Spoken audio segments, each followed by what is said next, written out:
నమస్తే, జై Jagannath. Welcome back to my channel. నేనండి ఒడిస్సాలో ఉంటున్న మీ తెలుగు అమ్మాయిని. ఈరోజైతే మంచి వాల్యుబుల్ డిష్ ప్రిపేర్ చేసుకుంటున్నాను. అదేంటంటే జున్ను. ప్యూర్ ఆవు పాలతో జున్ను తయారు చేసుకుంటున్నాను. నేను డైలీ ఒక 1 లీటర్ ఆవు పాలు అయితే వాడికే పడతాను. వాళ్ళది ఒక ఆవు ఈనిందని చెప్పేసి నాకు ఒక 1/2 లీటర్ జున్ను పాలు పంపించారు. ఈ రోజులలో ఇలాంటి ప్యూర్గా ఏమైనా దొరకడం అంటే చాలా కష్టం. ఏ గిన్నెలో అయితే ప్రిపేర్ చేసుకుంటున్నానో ఆ గిన్నెలో 1/2 లీటర్ జున్ను పాలకి ఇంకొక 1/2 లీటర్ ఈక్వల్గా నార్మల్ ఆవు పాలు కలుపుకోవాలి. తెలంగాణలో మాత్రం ఓన్లీ జున్ను పాలతోనే జున్ను ప్రిపేర్ చేసుకుంటారు. ఎలాంటి పాలు గిన్నె ఇంకేం కలపరు. ఇక్కడ కొంచెం డిఫరెంట్. నేను స్వీట్నెస్ కోసం బెల్లం పౌడర్ యూజ్ చేస్తున్నాను. ఇంకా చక్కెర కూడా యూజ్ చేసుకోవచ్చు. ఒకవేళ చక్కెర యూజ్ చేసుకున్నట్టయితే మీరు మిక్సీలో పౌడర్ చేసి వేసుకుంటే మంచిగా కలుస్తుంది అన్నమాట. డైరెక్ట్ అలా కాకుండా పౌడర్ చేసేసుకోవాలి చక్కెర వేసుకుంటే. ఇంకా బెల్లం వేసుకుంటే టేస్ట్ అనేది డబల్ అవుతుంది అన్నమాట. బెల్లం ఫ్లేవర్, బెల్లం చాలా మంచిది అన్నమాట.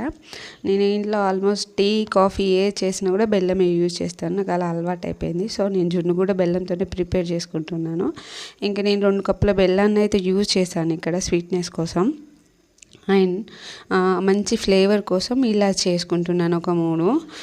ఒడిస్సాలో ఇంకోటి ఏంటంటే ఆవు పాలు అనేది దొరుకుతుంది. ఇక్కడ ఆవులు ఎక్కువ అన్నమాట. గేదె పాలు చాలా తక్కువ, రేర్ అన్నమాట. తెలంగాణలో మాత్రం ఆవు పాలు రేర్ అన్నమాట, దొరకడం కొంచెం కష్టం. గేదె పాలు పుష్కలంగా దొరుకుతాయి తెలంగాణలో. ఇక్కడికి అక్కడికి చాలా అన్నీ చాలా డిఫరెంట్ ఉంటుంది. ఇంకా ఇవన్నీ వేసుకొని ఒక 5 మినిట్స్ మంచి కలుపుకోవాలన్నమాట, బెల్లం కూడా కరిగేట్టుగా. నేను 2 కప్పుల బెల్లాన్ని వేసుకున్నాను, సరిగ్గా సరిపోద్దని. ఇంకెక్కువ స్వీట్ కావాలంటే ఎక్కువ కూడా వేసుకోవచ్చు. అది కొంచెం చూసుకొని వేసుకుంటే బాగుంటుంది అన్నమాట. జున్ను ప్రిపేర్ చేసుకునే గిన్నె పట్టేట్టుగా కొంచెం పెద్ద సైజు గిన్నె తీసుకోవాలి. అందులో కొంచెం వాటర్ తీసుకొని అందులో బేస్కి ఇంకొక స్టాండ్ వేసుకోవాలి. ఇది మళ్ళీ ఇంకొకసారి మంచి కలిపేసుకొని ఆ బేస్ మీద ఈ గిన్నె పెట్టేసుకోవాలి. ఎందుకంటే జున్ను స్టీమ్లో ఉడుకుతుంది కాబట్టి మంచిగా పెట్టేసుకొని మూతతో కవర్ చేసుకోవాలి. మూత పెట్టేసి దాని మీద ఒక బరువు లాగా ఏదైనా ఒకటి ఉంచేసుకొని కరెక్ట్గా 30 to 35 మినిట్స్ మీడియం ఫ్లేమ్లో బాయిల్ చేసుకోవాలి. జున్ను పర్ఫెక్ట్ రెడీ అయిపోతుంది. మంచి స్మెల్తో చాలా బాగా వచ్చింది జున్ను. ఈ స్మెల్ కూడా చాలా మంచిగా వస్తుంది, ఎందుకంటే ప్యూర్ ఆవు పాలు కాబట్టి.